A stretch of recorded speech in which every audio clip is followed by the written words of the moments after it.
नमस्कार, स्वागत है आप सभी का CNBC आवाज पर। आप देख रहे हैं खिलाड़ी नंबर 1। मैं हूं हर्षिता सावंत और भारतीय बाजारों में आज फिर ऊपरी लेवल से मुनाफा वसूली देखने को मिल रही है। 17,887 ये डे हाई था, वहां से हम थोड़े से दूर हैं, करीब 30 अंकों की गिरावट की दूरी बनी हुई है। 14 अंकों की गिरावट पर इस समय ट्रेड बनता दिखाई दे रहा है। निफ्टी बैंक लेकिन ज्यादा प्रेशर में, कुछ देर पहले ये करीब 200 पॉइंट नीचे था। इनफैक्ट आज सुबह में हम 41,252 के लो को भी छू कर आए हैं, तो लो से रिकवरी जरूर देखने को मिल रही है। हालांकि अब भी दबाव के घेरे में 168 से 170 अंकों का नुकसान। कल मिड कैप्स में खूब जोश था, लेकिन आज यहां पर आप देखेंगे तो बहुत मामूली बढ़त देखने को मिली है। एडवांस डिक्लाइन रेशियो पॉजिटिव में है, लेकिन नियरली 1:1 का रेशियो आज के दिन बनता दिखाई दे रहा है। सेक्टोरली कहां से सपोर्ट मिल रहा है? एक तो बजाज फिनसर्व और बजाज फाइनेंस, ये दोनों ही B2 ट्विंस जिसे हम कहते हैं मार्केट में, उनका सहारा है। कल भी अच्छी तेजी थी बजाज फाइनेंस में, आज फिर आप गौर करेंगे तो नियरली 2% का इजाफा। इसके अलावा इंश्योरेंस कंपनियां HDFC लाइफ और SBI लाइफ दोनों का सहारा मिलता हुआ। आज टेक्नोलॉजी कंपनियों में खरीदारी है और कुछ फार्मा कंपनियों में तेजी देखने को मिली है। लेकर आइएगा प्लीज वो फिर से निफ्टी के कंट्रीब्यूटर्स, और उसमें आपको साफ दिखाई दे रहा था रिलायंस की भागीदारी, इन्फोसिस की भागीदारी, L&T की भागीदारी और ऑफ कोर्स बजाज फाइनेंस, इनकी तरफ से सपोर्ट है। लेकिन नीचे खींच रहे हैं एक बार फिर अदानी एंटरप्राइजेज और अदानी पोर्ट, और साथ ही साथ HDFC ग्रुप, यानी कि HDFC बैंक और HDFC पर दबाव आज के दिन बनता हुआ दिखाई दिया है। वैसे बैंकिंग शेयरों में प्रेशर तो है, एक्सिस गिनिए, इसमें कोटक महिंद्रा बैंक गिनिए, इनमें बिकवाली और ऑफ कोर्स ऑटो भी एक थोड़े से कमजोर विकेट पर आज खड़ा है। तो ये कुछ प्रेशर पॉइंट्स है। तो क्लियरली फिर बीच मझधार में मार्केट है और स्टॉक स्पेसिफिक्स का ही फिर मार्केट बनता हुआ दिखाई देगा। अब किन ट्रेड्स पर हमारे जानकारों की नजरें होंगी और उनकी अप्रोच क्या है? पहले ये आपकी स्क्रीन पर आ जाएगा इनका रिटर्न। रूपक डे ने बहुत बढ़िया खेला है, 6.7% के रिटर्न्स इनके हुए हैं अब तक। दूसरे स्थान पर हैं ब्रिजेश एल, करीब 4.7 से 5% तक के रिटर्न्स इनके, और तकरीबन 4% के रिटर्न्स प्रशांत सावंत के। तो बहुत ही तगड़ा मुकाबला हमारे तीनों जानकारों के बीच बनता हुआ। लेकिन आज की अप्रोच स्पेशली इंडेक्स में क्या बनेगी? एक तो एक्सपायरी का दिन, ब्रिजेश बताइए क्या लग रहा है? गुड मॉर्निंग हर्षिता जी। मुझे लग रहा है कि मार्केट ओवरऑल रेंज में ही रहेगा। एक्सपायरी जो डेटा जो देख रहा हूँ, डेटा के हिसाब से मुझे 17,850 से 17,900 के बीच में लग रहा है। कैश का लेवल सही है, तो मुझे लग रहा है 17,900 के आसपास ही क्लोज होगा। और बैंक निफ्टी आप देखोगे तो हो सकता है कि एक पॉसिबिलिटी 41,500 तक का कैश में बाउंस आ जाए, तो फ्लैट रहेगा मार्केट। ज्यादा मोमेंटम नहीं देख रहा हूँ, एक्सपायरी से फ्लैट ही देख रहा हूँ मैं यहाँ पे करंट लेवल पे। 41,500 तक के लेवल्स का pull back hopefully second half में निफ्टी बैंक में आता हुआ दिखाई दे सकता है। प्रशांत, कोई खास स्ट्रैटेजी आज ये एक्सपायरी को प्ले करने के लिए? जी Harshita, good morning to all the panelist और सभी दर्शकों को नमस्कार। तो मुझे बहुत रेंज बाउंड एक्सपायरी अभी तक लग रही है। आफ्टरनून में अगर हम दो लेवल्स में ट्रैक कर रहा हूँ, जहां तक निफ्टी फ्यूचर्स की बात है 17,945 17,945, और जहां तक बैंक निफ्टी की बात है 41,650। बार बार हम वहां से टकरा रहे। अगर दोपहर को हम इसके ऊपर सस्टेन करते हैं तो शायद वीकली ऑप्शंस के डेटा के हिसाब से एक बड़ी शॉर्ट कवरिंग दोपहर में आ सकती है। तो इस नंबर पे मेरा ध्यान होगा, वरना आज की एक्सपायरी मुझे लग रहा है टोटली रेंज बाउंड होगी और हम इसी रेंज में करीबन 17,850 फ्यूचर से लेके 17,925 के बीच ही एक्सपायरी हो सकती है। 17,850 से 17,925, एक बहुत ही छोटा दायरा और उसी के बीच दरअसल एक्सपायरी होने के आसार। चलिए देखते हैं क्या एक्सपायरी फाइनली लेकर आती है। रूपक, आपकी अप्रोच क्या रहेगी? स्टॉक स्पेसिफिक्स पर फोकस करके आपने बहुत तगड़े रिटर्न्स और अच्छी लीड कमा ली है, तो वही स्ट्रैटेजी आगे बढ़ा रहे हैं क्या? जी हाँ, स्ट्रैटेजी मेरा वही रहेगा, मिड कैप्स में रहेंगे आज के दिन के लिए। मैं बोलना चाहूंगा कि निफ्टी का रेंज जो है 17,800 से लेकर 900 के बीच में ही रहेगा, क्योंकि पोजीशन ऑप्शन में पोजीशन वहीं पे बन रहा है। और सॉरी 17,800 टू 18,000 और एक्सपायरी अराउंड 17,900 के आसपास होना चाहिए। तो मेरे हिसाब से मिड कैप्स में फोकस रखना बेहतर होगा, क्योंकि प्रॉफिट वहीं पे ज्यादा बनेगा। पर फोकस करना बेहतर होगा और वहीं पर प्रॉफिट बनने के आसार। चलिए एक एक करके सबके ट्रेड्स लेकर आते हैं। देखिए प्लीज पहले प्रशांत सावंत का पोर्टफोलियो, और इनके पोर्टफोलियो में अगर आप ध्यान दें कल के आउट परफॉर्मर्स में इन्होंने एक तो थर्मैक्स रखा था जहां पर प्रॉफिट बुक हुआ, थर्मैक्स के नतीजे अच्छे थे। आज कमिंस ने अच्छा परफॉर्मेंस डिलीवर किया है और एलगी इक्विपमेंट इस पर एग्जिट का कॉल ले लिया। प्रशांत, नया ट्रेड क्या होगा? जी हर्षिता, मैं एक शॉर्ट साइड ट्रेड लेना चाहूंगा, वो होगा अडानी पोर्ट्स में। अभी करीबन 578 580 की जोन में चल रहा है, तो मैं यहाँ पे स्टॉप लॉस रखूंगा 610 का 610 और मेरा टारगेट होगा 500 का। 500 का टारगेट। और ये आज इंट्राडे के लिए ही है? जी मैं वो डिसाइड करूंगा आफ्टरनून में कि इंट्राडे ही कैरी करना है। वो फिलहाल आपके लिए एक अदानी पोर्ट में ट्रेड बनता हुआ, लेकिन याद रखिएगा अदानी पोर्ट एएसए में चला गया है, तो अगर आप ये ट्रेड ले रहे हैं तो मार्जिन की तैयारी भी करके रखिएगा। आज ये फ्री फ्लोट का जो रिव्यू होने वाला है एमएससीआई का, उसके बाद अदानी ग्रुप के स्टॉक्स पे एक बार फिर मुनाफा वसूली का दबाव आता हुआ दिखाई दे रहा है, तो इसीलिए short call 500 target, stop loss 610 का रहेगा। रूपक, आपका पोर्टफोलियो में देख रही थी और कल इंटेलेक्ट डिजाइन दिया, आज हालांकि नंबर्स का थोड़ा सा शॉक आया, लेकिन आज वहां पर आपने मेरे ख्याल में प्रॉफिट बुक किया है। आपने प्रॉफिट बुक किया पूनावाला फिनकॉर्प में, एनसीसी और इंडस टावर में पहले एग्जिट कर चुके हैं। बताइए नया ट्रेड। और मेरा नया ट्रेड रहेगा उनो मिंडा में, स्टॉक में बाई कॉल रहेगा। स्टॉक में हम लोग वीकली चार्ट में देख रहे हैं कि फुल बैक देने की कोशिश में और हिडन पॉजिटिव डाइवर्जेंस भी दिख रहा है वीकली चार्ट में। डेली चार्ट में हम लोग देख रहे हैं कि इंपॉर्टेंट मूविंग एवरेज को वो ट्रेड कर रहे हैं, तो पॉजिटिविटी स्टॉक में बरकरार रहना चाहिए शॉर्ट टर्म में। और on the higher end stock 580 585 तक जा सकता है और नीचे स्टॉप लॉस मेंटेन करना होगा, वो रहेगा 514 पे। 514 पर स्टॉप लॉस और उनो मिंडा 580 का टारगेट पहला, आगे 585 भी टेस्ट कर सकता है। स्टॉक अच्छे मोमेंटम में है, 4% ऊपर, और उनो मिंडा के मैनेजमेंट से हम कुछ ही क्षणों में बात करने वाले हैं, एकदम तैयार है वो। लेकिन एक और ट्रेड ले लेते हैं ब्रिजेश का। ब्रिजेश बताइए, आप क्या ट्रेड जोड़ेंगे और आपके भी पोर्टफोलियो में आपने कोई खास ट्रेड वैसे कल से आज में कैरी नहीं किया, या फिर किया तो प्रॉफिट बांध लिया? स्पेशली अपोलो हॉस्पिटल और कोफोर्ज में अनफॉर्चुनेटली स्टॉप लॉस ट्रिगर हुआ। बताइए नया क्या जोड़ रहे हैं?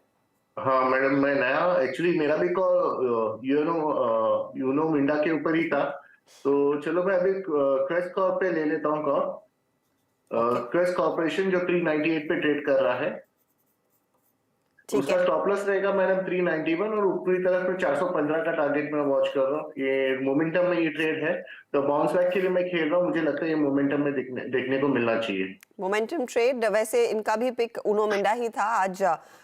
इसको लेकर हमने देखा है कई सारे ट्रेड्स तेजी की तरफ आते हुए दिखाई दिए हैं। वैसे क्वेस्कॉप के साथ जा रहे हैं, 415 टारगेट और 391 का स्टॉप लॉस। लेकिन इतनी चर्चा उनो मिंडा की हो रही है तो चलिए मैनेजमेंट को भी जोड़ लेते हैं। तीसरी तिमाही के नतीजे अच्छे रहे हैं, मुनाफे में 47% की ग्रोथ है, आय 34% बढ़ा है, इबिट्टा में 43% तक की वृद्धि देखने को मिली है। मार्जिन हालांकि 10.8% से बढ़कर 11.6% रहे। ईवी सेगमेंट में कंपनी के हाथ करीब करीब 300 करोड़ के ऑर्डर्स हैं। अब यहां से आगे की स्थिति कैसी रहेगी? हमारे साथ कंपनी के ग्रुप सीएफओ सुनील बोरा जुड़ रहे हैं। मिस्टर बोरा, आपने सुना दो जानकार आपके स्टॉक को रेकमेंड करने के लिए एकदम इच्छुक, और अच्छे खासे रिटर्न स्टॉक में आज बनते दिखाई दे रहे हैं क्योंकि नतीजे अच्छे रहे हैं। बहुत ही स्ट्रॉन्ग परफॉर्मेंस आपका है, और इस क्वार्टर का नहीं, मैं इनफैक्ट पिछले 9 मंथ के भी नंबर्स जो आपने शेयर कर रहे हैं वो देख रही थी। अब पूरे साल का आउटलुक क्या रहेगा on the back of these numbers? जी हर्षदा जी, धन्यवाद। जैसा कि आपने कहा कि 9 महीने के अगर हम नतीजे देखें तो रेवेन्यू में हमारी करीब 40% के आसपास की ग्रोथ है, जो कि क्वार्टरली अगर आप रन रेट देखेंगे वो भी इम्प्रूव है। इनफैक्ट पिछले क्वार्टर में हमारा जो रेवेन्यू था वो हाईएस्ट एवर है, डिस्पाइट की जो देखा हमने इंडस्ट्री में वॉल्यूम जो है क्वार्टर टू क्वार्टर गिरे हैं बिकॉज ऑफ फेस्टिव सीजन जो था वो Q2 में था, Q3 में कुछ शटडाउन्स वगैरह होते हैं। डिस्पाइट दैट हमने जो रेवेन्यू अचीव किया है वो Q2 से भी बेहतर रहा है, और हम उम्मीद है कि Q4 में भी जाके ये मोमेंटम जो कंटिन्यू रहना चाहिए। सो Q4 का अगर हम बात करते हैं तो Q3 के आसपास की हमको परफॉर्मेंस की उम्मीद है, या उससे भी थोड़ा बेहतर इन टर्म्स ऑफ प्रॉफिटेबिलिटी। तो अगर पूरे साल की बात करें तो हम पिछले वर्ष से इस वर्ष में करीब 35-40% की ग्रोथ देखेंगे, और सेम ही हमें उम्मीद है कि जो बॉटम लाइन है जो हमने 9 मंथ्स में देखा है कि हमारा प्रॉफिट जो है करीब 470 करोड़ रहा है कंपेयर टू 211 करोड़ पिछले 9 महीने में। सो प्रॉफिट ग्रोथ अगर देखेंगे तो इस ऑलमोस्ट 120%। सो हमें उम्मीद है कि ये मोमेंटम जो है वो कंटिन्यू रहेगा अगले क्वार्टर में भी। ओके, तो मोमेंटम Q4 तक कंटिन्यू रहने के आसार। अच्छा, आपका जो गाइडेंस मार्जिन्स पर था इस साल के 11 to 12% का था, हमने देखा मेटल प्राइसेस में कुछ करेक्शन आया है, तो क्या आप वो 12% के बैंड को बीट कर पाएंगे या फिर you'd rather be conservative and stick to the 12% guidance? It's not matter of being conservative. So जब हमने 11 से 12% का गाइडेंस भी दिया था तो हमारा क्वार्टर 1 वाज ओनली 10.6%। सो हमें उम्मीद थी कि डेफिनेटली हम इस रेंज को अचीव कर पाएंगे। और अगर हम 9 महीने का भी देखेंगे तो हमारा एक्चुअल EBITDA मार्जिन 11.1% है। So which is the lower end of the range we have given. Because आपने देखा होगा कि Q3 में भी हमारे जो 1-2 सेगमेंट है उसमें काफी हेडविंड रही है, स्पेसिफिकली टू व्हीलर सेगमेंट में हम इतना अच्छा नहीं कर पाए एज ए इंडस्ट्री, तो उसकी वजह से भी थोड़ा इम्पैक्ट रहा है। सो हमें उम्मीद है कि वो थोड़ा बाउंस बैक Q4 में आना चाहिए।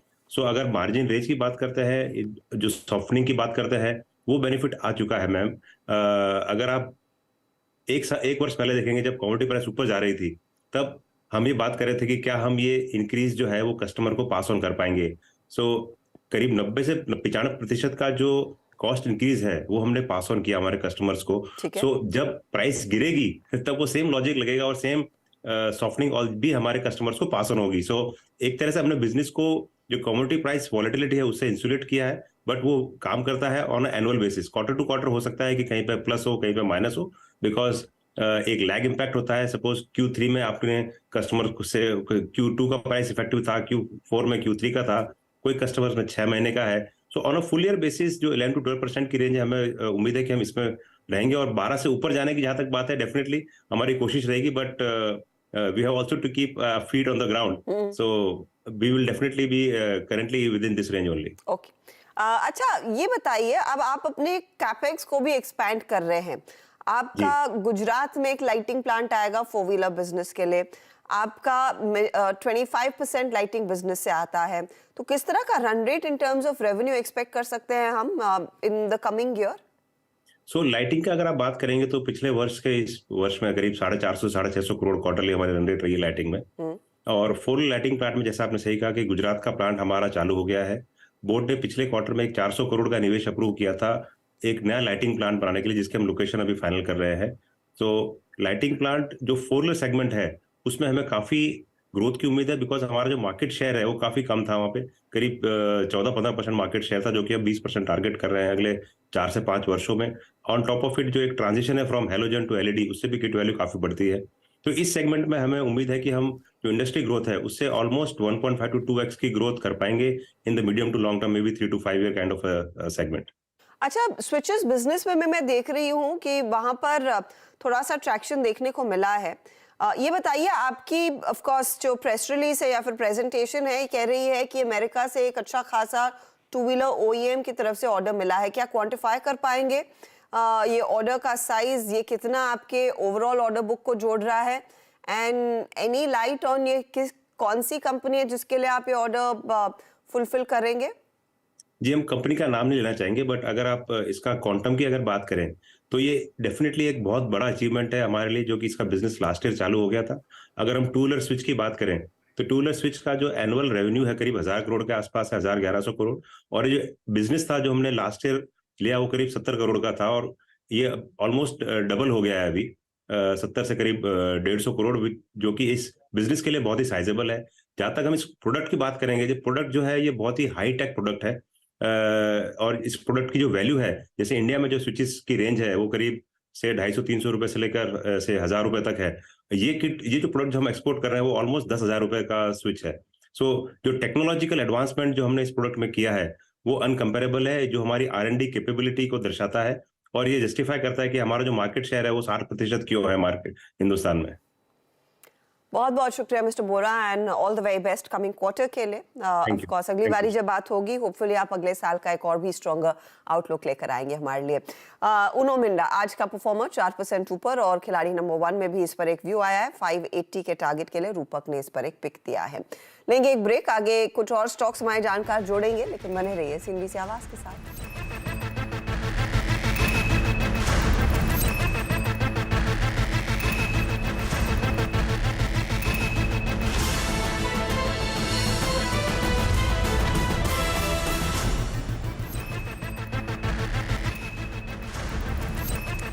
आप देख रहे हैं खिलाड़ी नंबर 1। मार्केट में हमने देखा है चाल में कुछ खास बदलाव नहीं, दबाव अभी भी कायम। निफ्टी इस समय 4 पॉइंट नीचे आ चुका है और निफ्टी बैंक में प्रेशर बरकरार है। 150 पॉइंट के नुकसान पर हम बैठे हैं। चलिए एक एक ट्रेड अब हमारे जानकार और जोड़ सकते हैं।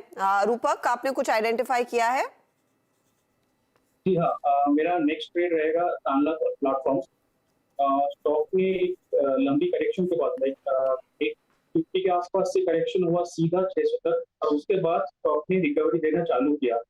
अगर डेली चार्ट देखें तो स्टॉक में एक डेली चार्ट में एक मोमेंटम इंडिकेटर का बुलिश क्रॉसओवर है और बुलिश हार्मोनिक बैक पैटर्न भी है। तो स्टॉक मुझे लगता है over the short term stock जो है 730 तक जा सकता है और नीचे एक स्टॉप लॉस मेंटेन करना रहेगा 604 पे। 730 आप कह रहे हैं टारगेट के तौर पर काम करेगा। 604 के लिहाज से आप स्टॉप लॉस लगाइए। तानला प्लेटफॉर्म 630 के आसपास इस समय कर रहा है कारोबार, तो लगभग 100 रुपए का मूव यहाँ पर एक्सपेक्ट कर रहे हैं। ब्रिजेश, आपने कुछ पिक किया है? हाँ मैडम, मैं आईटी पे जाना चाहूंगा। आईटी में साइंट मुझे लग रहा है कि एक मैं काफी दिन से ट्रैक कर रहा हूँ इसको, तो इसका जो डेली वीकली और मंथली स्ट्रक्चर काफी पॉजिटिव है। आज फिर से वो जो लास्ट 2 दिन पहले करेक्शन आया था उसको करेक्शन के ऊपर ट्रेड कर रहा है, तो मुझे लग रहा है मोमेंटम में एक ट्रेडिंग मूव मिल जाएगा इसमें। करंट प्राइस में बाय करना चाहूंगा 927 पे। मेरा स्टॉप लॉस रहेगा 913 और ऊपरी तरफ है 965। ट्रेडिंग मूव के लिए मैं देख रहा हूँ ये काउंटर ट्रेडिंग मूव साइंट में 2% ऊपर आज वैसे ये स्टॉक ट्रेड करता हुआ और 913 stop loss, 965 stop loss target के तौर पर आप यूज करेंगे। प्रशांत, दोपहर में देंगे अगला ट्रेड? जी बिल्कुल हर्षदा जी, थोड़ा वेट करूंगा, आफ्टरनून में। ओके, आफ्टरनून में एक अगला ट्रेड आएगा। चलिए, तो जो ट्रेड्स आए हैं वो आपके सामने फिर से पेश कर देते हैं और देखते हैं किस तरह के रिटर्न्स ये फिलहाल कमा रहे हैं हमारे जानकारों के लिए। एक एक करके सारे ट्रेड्स आएंगे। तो प्रशांत सिर्फ अदानी पोर्ट के साथ जा रहे हैं। सेल कॉल है माइंड यू, 500 का टारगेट और 610 का स्टॉप लॉस आप रखें। स्टॉक वैसे भी आज खुलने के साथ ही कमजोर खुला है। अब 0.16% तक का योगदान इनके पोर्टफोलियो में आता हुआ। ब्रिजेश ने क्वेस्ट कॉर्प और साइंट जोड़ा। क्वेस्ट में टारगेट 415 का, 391 स्टॉप लॉस। साइंट 965 के लिए तेजी का ट्रेड, 913 का स्टॉप लॉस लेकर चले। क्वेस्ट कॉर्प 0.16% जोड़ रहा है, 0.20% के रिटर्न्स साइंट जोड़ता हुआ। रूपक ने उनो मिंडा लिया, 580 का टारगेट, 514 स्टॉप लॉस है। तो तानला प्लेटफॉर्म भी इन्होंने जोड़ा है तेजी में, 730 टारगेट और 604 स्टॉप लॉस। तानला 1.79% के रिटर्न देता हुआ, उनो मिंडा 0.03% तक का योगदान इस समय इनको कमा कर दे रहा है। यह है फिलहाल आपके लिए ताज़ा तस्वीर। अब मुनाफे का मीटर कहाँ पर जा रहा है?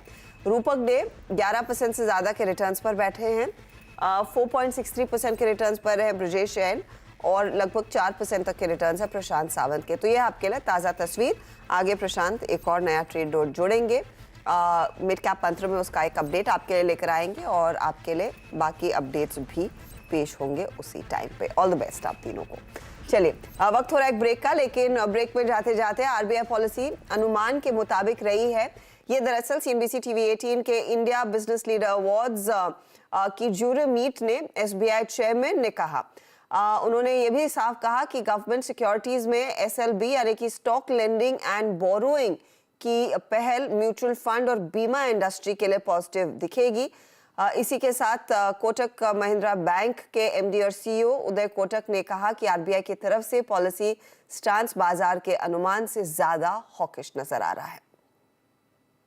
I think we had all expected that 25 basis point increase will be there. It was already factored by the market. Apart from that, securities borrowing and lending, more so for the mutual funds and the insurance company, will make this particular market more deeper, which was the need of the hour. And I would say that yes, as far as the penal interests are concerned, there will be more order in the industry. So I think these are some of the positives which probably will lead the industry and the economy to the much. Policy was on expected lines, but probably the feeling was that it was a little more hawkish than what the market would have expected. And it follows the Fed chair's interview last night, which again was perceived a little more hawkish than what the market expected.